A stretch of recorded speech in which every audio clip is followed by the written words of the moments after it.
Hey guys, what's up? Scottish Duck here, once again. Right. It is like 8:30 on a Saturday morning, and for whatever fucking reason, I decided I want to make a collection update now. I'm a little bit hungover, but fuck it. Let's get into it. Do I sound alright? Shit. Anyway, this right here is probably going to be like the last collection update of the year, probably. I can't think of too much else that's coming out that I'm like that interested in. I think I've got everything I want, but what a holiday season it's been. Actually, no, that's a lie. I'm getting something for my birthday, I think. We'll come to that, whatever. Anyway, we're doing the collection update now. So, let's get right into it. First of all, Mario Kart DS. Now, obviously, every single person watching this video has memorized every single game I own. So, a lot of you will be very angry and be like, Duck, you already own Mario Kart DS. Okay. No, like, what happened actually was, I was going through all my games not too long ago, and I was putting them into like this price charting website thing that would keep track of like how valuable your game collection is. It was just a little phase I went through. I've kind of already forgotten about it, but I was going through all my DS games, and I opened up Mario Kart DS, and I was like, oh, the cartridge is there. So I got like a loose copy to sort of like put on. It's funny because I had like a wee moment where I was thinking to myself, it's Mario Kart DS, am I really that fussed about Mario Kart DS? And I kind of started thinking about like my memories actually with this game. This game is actually, I remember, because, okay, all of you might not know every single game I own, but some people might know that I got my spleen taken out when I was a teenager, you know? And I remember before that operation, I had to like go to the doctors and get like dripped up with whatever the fuck they were putting into me. Some pre-op liquid or I don't know. And I would have to like sit there for like all day, like 6 hours at a time for multiple days. And my mum would be there like all the time, you know, and we both played Mario Kart DS a lot, alright? And I don't know, I just sort of like was thinking that, it's like, do I really want to get Mario Kart DS? And I started getting all these like little memories with my mum before I had to get that operation. It was just like, I want to get Mario Kart DS. So I got another copy of Mario Kart DS, so there you go. Yeah. Next up we have, so I actually got something here. I did something that I've never done before. I got some Japanese PlayStation games. And what Japanese PlayStation games would I get but these two? Popula Croix and Popula Croix 2. I guess the actual name is Popula Croix Story 1 and 2. But yeah, big fan of this franchise. You know, for those of you who don't know, it was a JRPG series in Japan only. It got like a sort of crappy remake for the PSP. Not that I knew it was crappy at the time, because it went on to become one of my absolute favourite RPGs ever. And both of these games have just recently got fan translations. Now, the first one I think's had a fan translation for a while, but I've been putting off sort of playing it. God, you know what it is, guys? I get like, there are fewer. I don't know why. There are fewer things in this world that give me a bigger dopamine rush than getting a fan translation, burning it to a disc, and playing it on real hardware. I do that for the Sega Saturn and the Dreamcast all the time. I've never done it with the PlayStation, and I don't know how easy it is. I could just play the translations on an emulator. I've already got like my copies burned. Not my copies burned, but the ROMs patched, I should say, sorry. So I will eventually sit down and play them 100%, but I really want to like do it on real hardware. I'll maybe look into that myself at some point, even if I have to get like a Japanese PS1 or something. I don't know. I don't know what the process is. We'll see. But either way, Popula Croix 1 and 2, really nice to have those. Next up, we've got like, I guess this is like the new game pile now. Legend of Zelda Echoes of Wisdom. Yeah, I really like this. It was obviously, excuse me, obviously, the big gimmick of this game was like, oh, you get to play Zelda now, and I thought that was really cool. You know, I remember the Direct where they showed it off. One of the best Directs ever, by the way. In fact, there's quite a few games in this pile that were shown in that Direct, you know. But, yeah, it was, it's good. What can I say? It's a Zelda game. Of course it's fucking good. I didn't like the performance. I know that was a point of contention for a lot of people, but the frame rate is still terrible. Like, it wasn't that Link's Awakening remake. I wasn't even that big on that Link's Awakening remake too. I don't know. It just did not I did not jive with it at all. But this one, you know, significantly better. So yeah, I don't know. There's not too much else to say. It's a Zelda game. I guess I will say, because I can definitely, I feel like I can. I don't know if I've said this in a video yet, but I definitely look back on Tears of the Kingdom with just sheer exhaustion. You know, I'm just like, oh god, that game. Like, I don't think I've ever played a game more so where I was like, just end, just fucking end, you know? Which shouldn't be the case with like Zelda, because Zelda's obviously one of my favorites. But Tears of the Kingdom, man, I don't know, something about, maybe I need to go back and play it, but the idea of doing that just like terrifies me to put another 100 hours in it or something. But exhaustion, that's all I think about with Tears of the Kingdom, I'm sad to say. But so yeah, something that was a bit smaller in scale, like X of Wisdom, was, you know, a lot more welcoming to me. So there's that. Next up is Sonic X Shadow Generations. I've got the reversible artwork thingy here, but it's good. It's very good, yeah. It's a sort of level of good that is kind of weird for Sonic, quite frankly. You know, it's just like, wow, it's weird to get a Sonic game this fucking good. Obviously, it's a remaster of Generations, one of the best Sonic games ever.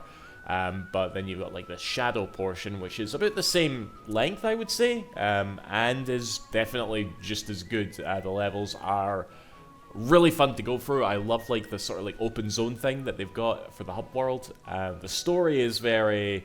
I have things to say about the story, I suppose, but overall it's good as well. So, it's nice. It's nice being in this like good era of Sonic. You know what I mean? Took him a while, but he go back. You know, after like you know, with this you know, Frontiers, Superstars, and Origins all being like really good. I know those three have their detractors, but they were good overall. Quite frankly, I think that's fair to say. And yeah, it's just a really nice time to be a Sonic fan. What can I say? But yeah, really, really do recommend this, especially if you somehow never even played Sonic Generations. All right, this is a good way to play it for sure. So yeah, that's the PS5 version. If you couldn't tell, by the way, I just noticed that the reversal cover doesn't really say that. But yeah, Sonic X Shadow. Right. Last three games here, and I'll sort of like show them all off right here because I kind of want to rant about this as a whole, right? Metaphor ReFantazio, Mario and Luigi Brothership, and Dragon Quest III HD 2D Remake. Okay. These are all like big RPGs, and they all came out within like a month of each other, alright? And you know I was talking about like Tears of the Kingdom there? Well, it's not just the fact that Tears of the Kingdom made me exhausted, it's just the amount of time it takes up. And these games have taken up so much time, so much of my time this year. Alright, I had to take time off work. I'm actually off like this week, because these two games, you know, Dragon Quest and Mario and Luigi, came out like a week apart from each other. So, all the holidays I had left to take for work, I'm taking them all off to play games, yeah? So, it's quite a thing, isn't it? But, yeah, I did already finish this. I took a week off in October last month, so I could, like, put a decent amount of time into this. And, yeah, it's really fucking good. I almost want to say, maybe I'm a bit more mixed on this than most people. It's great. It's really, really great. I guess it's just like, you know, the amount of praise that it is getting overall is, I mean, it doesn't completely line up with my own opinions. I don't think it's better than Persona 5. Even, and I was surprised to like start thinking about this, I even think I might prefer Shin Megami Tensei 5 Vengeance to this. And that's kind of like weird for me to say, because for those of you who don't know, Shin Megami Tensei 5 was like a real cursed game for me. Okay, I basically sat myself down when that game came out on PS5 and said, "You're finishing this. Okay, you're not like starting anything else. You are going to finish a mainline Shin Megami Tensei game, or else." Okay, I was just giving myself the ultimatum in my head. You know what I mean? So when I was playing it, I was so focused on finishing it that I kind of didn't realize, oh wait, I'm actually really enjoying myself. It was so weird to say, but it's like, but this is really good. Okay, again, I need to like emphasize that so hard. This is a very good JRPG, and yeah, it's kind of that.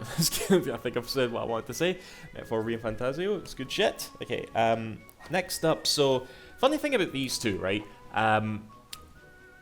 This came out a week before this, but I was much more excited to play this. And the months leading up to it, I told myself, right, I'll not start Mario & Luigi until I start Dragon Quest. Then I'll go back and finish this, because I didn't want this to come out and I'm still playing this.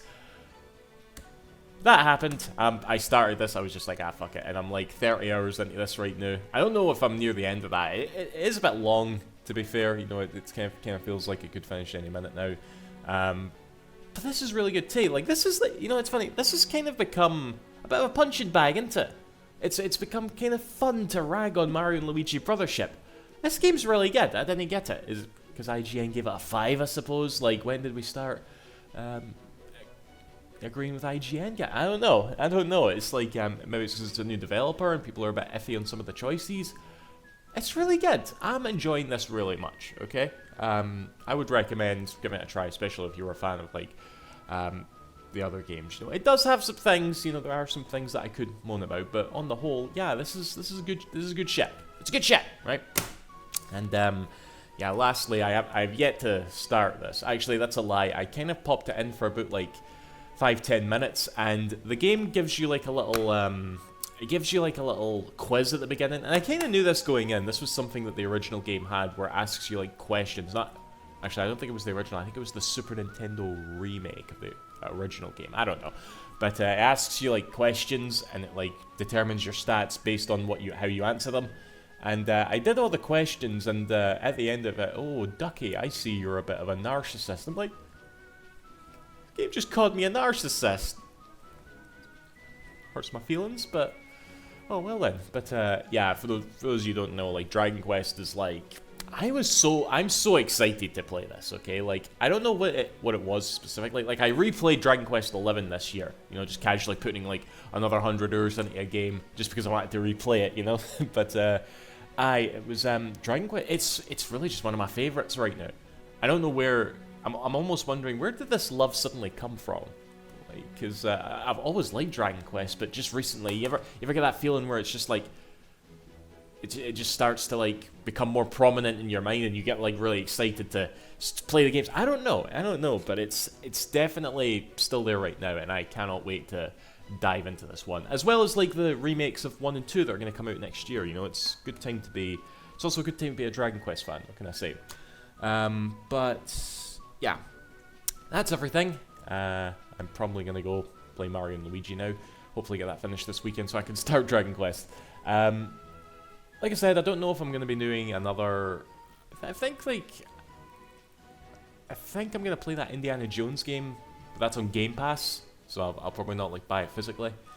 And I think my mum is going to buy me Silent Hill 2. Because I gave her some PS5 games for me. She gets me a game every year for my birthday, and I kind of threw that on there, and I think she's going to go for that. But other than that, I don't know. There's not too much left that I'm going to buy, unless I have a little retro kick on eBay, which could always happen. You never know. But that's that, guys. And yeah, see you after. Thank you for watching. Bye-bye.